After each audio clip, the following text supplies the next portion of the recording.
नमस्कार दोस्तों, मेरा नाम है मयूर लूखर। आप देख रहे हैं बियॉन्ड बॉलीवुड प्लस। बात हम करेंगे अजय देवगन की फिल्म रेड 2 की, लेकिन उससे पहले मैं गुजारिश करूंगा कि आप जल्दी से मेरे चैनल को सब्सक्राइब कीजिए and don't forget to press the bell icon. 2010 में हमने दबंग फिल्म में एक बड़ा अच्छा डायलॉग सुना था, जो कि रज्जू सोनाक्षी सिन्हा ने कहा था कि थप्पड़ से डर नहीं लगता, प्यार से डर लगता है। अब फॉरवर्ड टू 2025, ऐसा मेरा मानना है कि आज की तारीख में थप्पड़ से तो बिल्कुल डर नहीं लगता, प्यार से भी डर नहीं लगता, लेकिन अगर किसी चीज से डर लगता है तो फिर वो तो है हमारी ED, CBI, income tax department. Well, अब रियल जिंदगी में क्या हो रहा है वो तो हम सब देख ही रहे हैं कि किस तरह लगातार छापे पड़ते हैं। असल जिंदगी के बारे में तो खैर I am not qualified to talk about it, लेकिन आई फील हैप्पी कि कम से कम सिनेमा जगत में वी हैव एक ईमानदार income tax officer in Amay Patnaik. That's a character which was played very well by Ajay Devgn in the original Raid। 2018 में director Rajkumar Gupta, writer Ritesh Shah, उन्होंने एक अनोखी कहानी लेके आए थे about an income tax raid. अब it was based on certain true incidents, उनका मिश्रण करके इसका स्क्रीन पे लिखा गया था। वो भी एक पीरियड फिल्म थी, और अब जो सीक्वल आई है वो भी एक पीरियड फिल्म ही है। एंड फिल्म उसे काफी पसंद किया गया था, दर्शक और critics equally, and it was a hit. To be honest, जब रेड 2 का ट्रेलर आए तो it didn't look that promising. जो एक आई थिंक कॉमन फियर था कि इसका एक रेपुटेशन सी दिख रही है। एंड मैंने अपने रेड 2 के ट्रेलर रिव्यू में जो कहा था कि जो मुझे डर लग रहा था कि ये आप सौरभ शुक्ला, जिन्होंने पहली फिल्म में विलन का काम किया था, रमेश्वर सिंह, उसे आप वापस कैसे लेके आ गए। अब पहली फिल्म में जो मेहनत, जो मुशक्कत अमेय पटनायक और उनकी टीम ने की रमेश्वर सिंह जैसे एक लोकल नेता को पकड़ने के लिए, उनके घर से कुछ 420 करोड़ की काला धन मिला था। और फिर आप रेड 2 के ट्रेलर में देखते हैं कि रमेश्वर सिंह जैसे कि वो बाहर आ गए हैं, और इमीडिएटली आप सोचते हैं कि भाई अगर ऐसा हुआ है तो फिर तो बेचारे अमेय पटनायक, उन्होंने जो इतनी भी जी तोड़ मेहनत की थी, जान दांव पे लगाई थी, और यदि फिर एक ऐसा दागी नेता, करप्ट नेता उसे जेल से छोड़ देते हैं तो फिर तो अमेय पटनायक जैसे ऑफिसर, उनका तो मनोबल बिल्कुल टूट ही जाएगा। तो इसलिए मुझे डर लग रहा था कि शायद ये एक ब्लंडर हो सकता है, लेकिन I am happy to be proven wrong, क्योंकि जिस तरीके से रेड 2 की कहानी लिखी गई है, एंड मोर देन स्टोरी मैं कहूंगा, यहाँ पे जो लीडिंग कैरेक्टर्स है, कुछ नए कैरेक्टर्स है, starting obviously with Ritesh Deshmukh, who is playing the antagonist, Dada Manohar भाई। और इनका आप देखें जो कैरेक्टराइजेशन है वो काफी लाजवाब है। पहली फिल्म की अगर मैं बात करूं तो उसके अंदर हमारे रामेश्वर सिंह, सौरभ शुक्ला, मैं कहूंगा इनके साथ जो प्रॉब्लम थी, ये एक लठमार नेता थे, हमेशा गुस्सा और रोब इनकी नाक पे रहता था। और तो he was aggressive, prone to making mistakes. लेकिन आप जब इस किरदार को देखोगे, दादा मनोहर भाई हितेश देशमुख का जो है, ये I be honest, you find him fascinating. Raid 2 में खैर कहानी तो वही है कि बस इस बार कोई नई जगह पे छापा मारना है, और हमारे अमेय पटनायक, उनका 74th टाइम ट्रांसफर हुआ है इस भोज क्षेत्र में। अब ये जो भोज क्षेत्र है वैसे तो मध्य प्रदेश में आता है, एक आई थिंक कर्नाटका साइड में भी एक भोज करके इलाका है, there is also one in, if I am correct, in UP.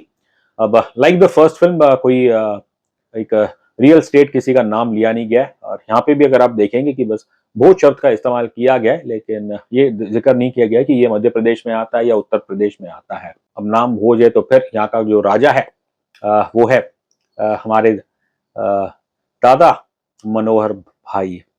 इनकी कहानी अगर आप देखें बड़ी ही फैसिनेटिंग है, इसकी जो बैक स्टोरी की, कैसे ये जूते चप्पल की इसकी छोटी सी दुकान थी, और आज की तारीख में ये इस प्रांत का ये होम मिनिस्टर है।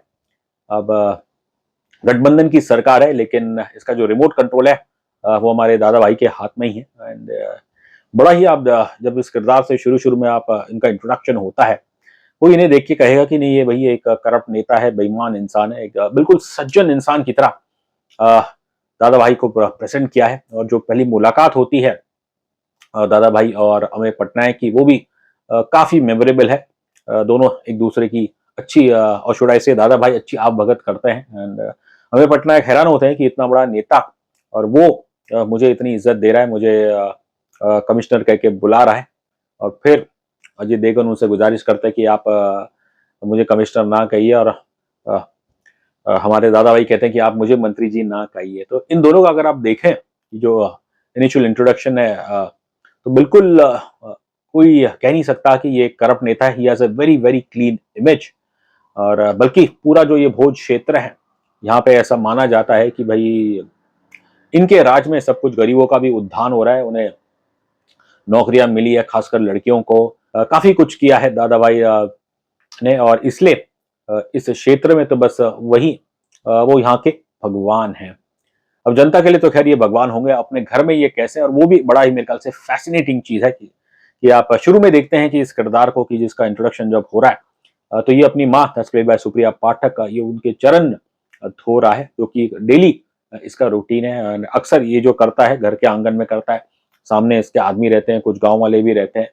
तो आप सोचिएगा कि जब एक बड़ा नेता वो इतना विनम्र हो, इतना अपनी माता को इज्जत देता हो, उसकी माता सबके सामने उसके तारीफों के पुल बांध रही है कि बिल्कुल एक आदर्शवादी बेटा है। अब इतना आदर्शवादी है, इतना इसे देश प्रेम जनता प्रेम है, इसने अब तक शादी भी नहीं की।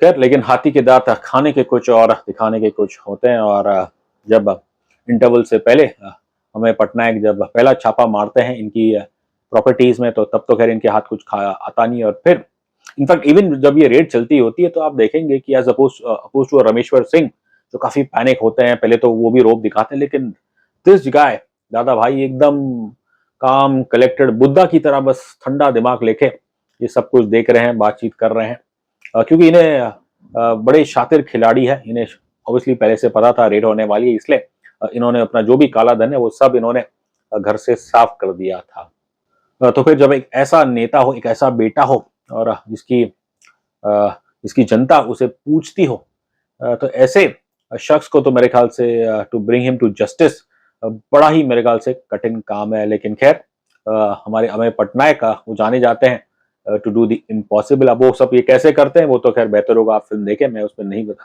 इतना बात करूंगा। लेकिन like I said few minutes before, कि रेड 2 के अंदर खासियत ये नहीं है कि एक और छापा हुआ है, बल्कि जो किरदार क्रिएट किए गए हैं स्टार्टिंग विद दादा भाई and the writing, the screen play, जो शब्दों का हम यहाँ पे देखेंगे इस्तेमाल किया गया है, क्वालिटी राइटिंग।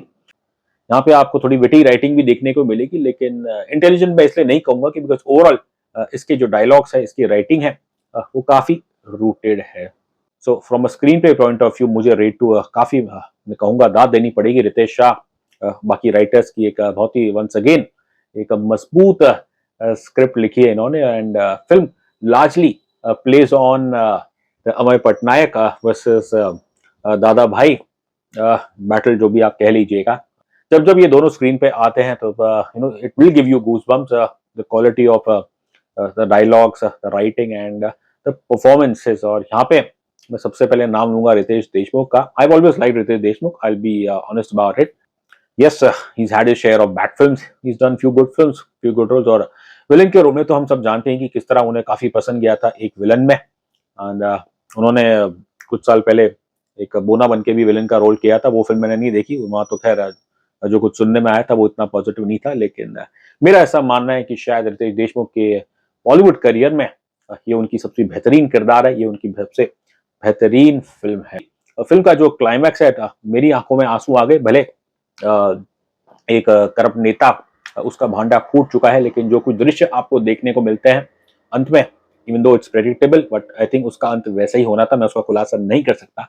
और फिर जैसे रितेश देशमुख की आंखों से आंसू आ रहा है, trust me, even I felt little emotional. And so hats off to Ritesh Deshmukh कि उन्होंने इस किरदार को पूरी तरह से समझा, उसकी मानसिकता, उसका आव स्वभाव, और बहुत ही बेहतरीन तरीके से उन्होंने ये अभिनय निभाया है।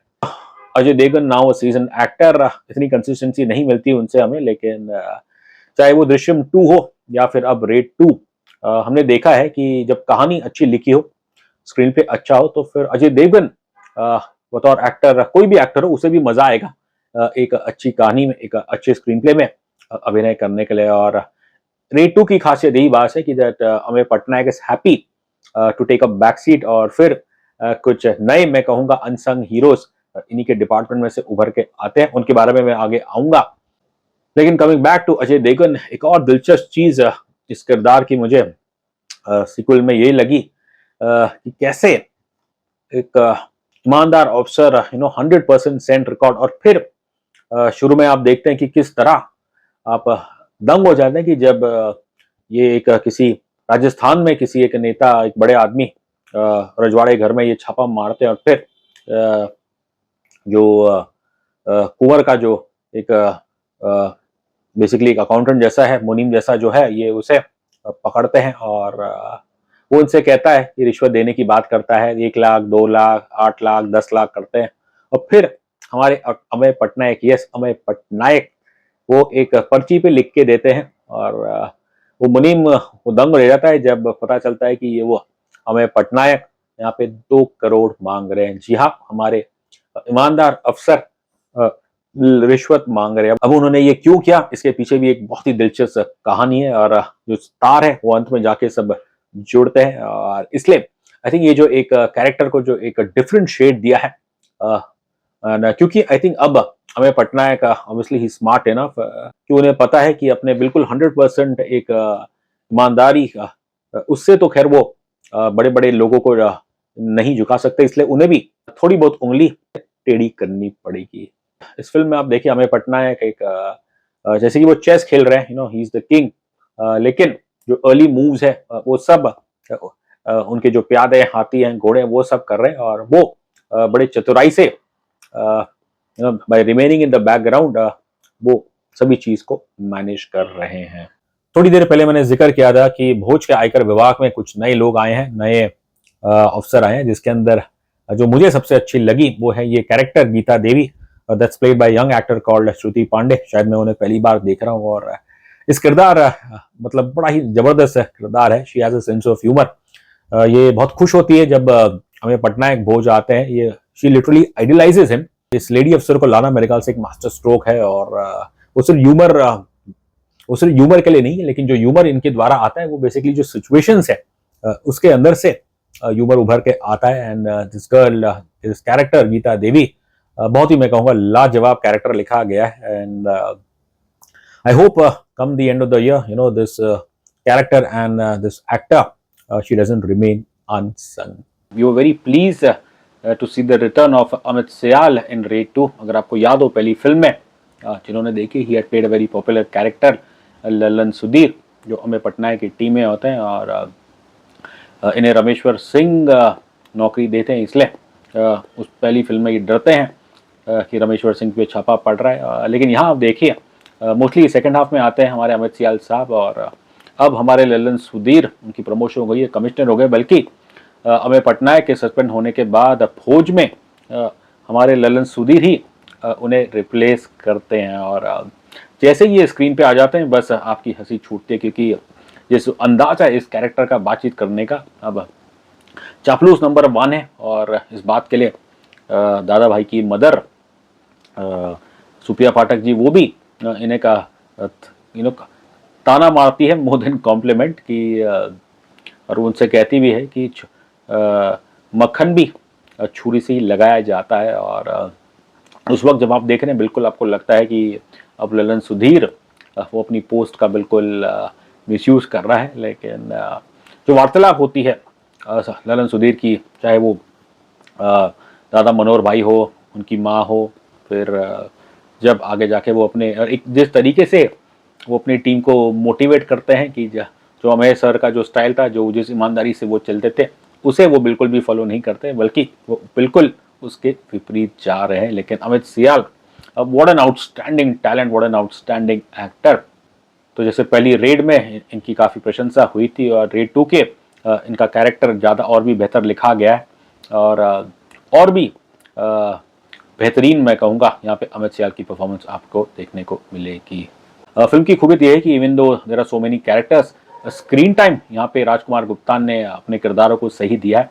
एंड यहाँ पे ऑब्वियसली अजय देवगन की भी तारीफ करनी पड़ेगी कि बतौर स्टार ही did not try to hog, बल्कि आप देखेंगे सेकेंड हाफ जैसे चल रहा है, जो एक्शन कर रहे हैं वो ज़्यादातर आपके गीता देवी, आपके बाकी आयकर अफसर या फिर ललन सुधीर कर रहे हैं। वानी कपूर वो इस दूसरी फिल्म से, इस फ्रेंचाइज से जुड़ी है। अगर आपको याद हो पहली फिल्म में अमय पटनायक की पत्नी का किरदार निभाया था इलियाना डी क्रूज ने, अब वो क्यों नहीं है इस फिल्म में, but I can assume that I think year so back she give birth, she was pregnant, तो शायद इसलिए वो रेड 2 का हिस्सा नहीं हो पाई। लेकिन वानी कपूर उनका किरदार मालिनी का is done a good job. देखेंगे कि वो केवल अमय की पत्नी नहीं है, लेकिन she takes an active interest in Amay's work. और यहाँ पे आप देखेंगे कि वो भी केवल सिर्फ सपोर्ट नहीं करती, लेकिन जब समय आता है तो वो भी सच को बाहर निकालने में वो भी अपना योगदान करती है। And Vaani Kapoor, I think it's a decent effort by her. चाहे पहली फिल्म हो और अब दूसरी फिल्म, पीजीएम बिल्कुल कमाल का है। और खासकर दूसरी फिल्म में आप देखेंगे कि शायद एक भी सीन ऐसा ना हो जहाँ बीजीएम का अपना इफेक्ट ना छोड़े। गाने भी इसके बुरे नहीं है, दे आर सिचुएशनल। शुरू में जो एक रोमांटिक सॉन्ग है अरिजीत ने गाया, वो सुनने में अच्छा लगता है। तमन्ना का भी जो आइटम सॉन्ग है, इवन दैट्स डिसेंट। फिल्म में गाने बेवजह कोई ठूसा नहीं गया है। 1 और 2 सॉन्ग जो आप सुनते हो फिल्म के अंदर, they are good and they just enhance your overall viewing experience. अब खामियां तो खैर नहीं है सच, लेकिन कुछ एक दो चीज़ें जो मैंने रेड 2 के बारे में ऑब्जर्व की। एंड पहली फिल्म में भी आपने देखा होगा कि जो विलन है उसका जो पॉलिटिकल क्लाउट है, जो उसकी वोट बैंक है, और सिमिलर चीज़ आपको यहाँ पे बल्कि दूसरी फिल्म में तो शायद वो ज़्यादा क्लियर है, क्योंकि दादा मनोहर ऑब्वियसली वो पहले जूते बेचते थे। शायद कुछ लोगों को लगेगा कि यहाँ पे एक सिलेक्टिव पॉलिटिकल क्लास को शायद टारगेट किया जा रहा है। दूसरी चीज़ जो शायद थोड़ी सी अजीब लगती है कि the kind of riches that Dada Manohar enjoys इस भोज स्टेट में, यस वो होम मिनिस्टर है। अब क्योंकि ये पीरियड फिल्म है, लेकिन जो चीज़ें आपको देखने को मिलती है, the kind of riches that he has, अब क्या वो संभव है? अब वेल मुझे इतना नहीं पता। और फिल्म का जो क्लाइमैक्स है, देखेंगे कि जो मेजर एक्शन होती है वो एक बड़ा कुछ लाइक आलीशान होटल है, जो कि दादा मनोहर का ही है। और वहाँ पे जब रेड हो और आपके पास कम समय हो, तो क्या ये पॉसिबल है कि मात्र कुछ 20-25 या मतलब कुछ ही 4-5 घंटे में आप इस पूरे होटल के अगर आप कमरे देख सको? तो वो थोड़ा मेरे ख्याल से अजीब सा लगा। खैर एज सच ये कोई खामियां नहीं है। ओवरऑल ये फिल्म बहुत ही मेरे ख्याल से अच्छी लिखी गई है, कैरेक्टराइजेशन ज़बरदस्त है, अभिनय लीडिंग कैरेक्टर, सपोर्टिंग कास्ट में भी जो भी है उन सब का भी बहुत ही बेहतरीन है। और ओवरऑल मेरे ख्याल से ये वंस अगेन एक एंटरटेनिंग फिल्म दी है डायरेक्टर राजकुमार गुप्ता ने हमें। इतिहास अगर उठा के देखें तो बहुत कम सीक्वल्स होते हैं जो अच्छा रहती है, और खासकर बॉलीवुड में तो दूसरी फिल्म अक्सर बुरी रहती है। लेकिन पहले दृश्यम 2 और अब फिर रेड 2, यहाँ पे अजय देवगन ने बताया है कि अगर वही मेहनत हो, वही पैशन से कहानी लिखी जाए, स्क्रीन प्ले हो, और फिर वही डेडिकेशन सभी एक्टर्स दिखाते हैं, तो फिर you definitely can give the viewer a similar experience. रही बात रेटिंग की, तो मैं इस फिल्म को देता हूँ 5 में से 3.5 स्टार्स।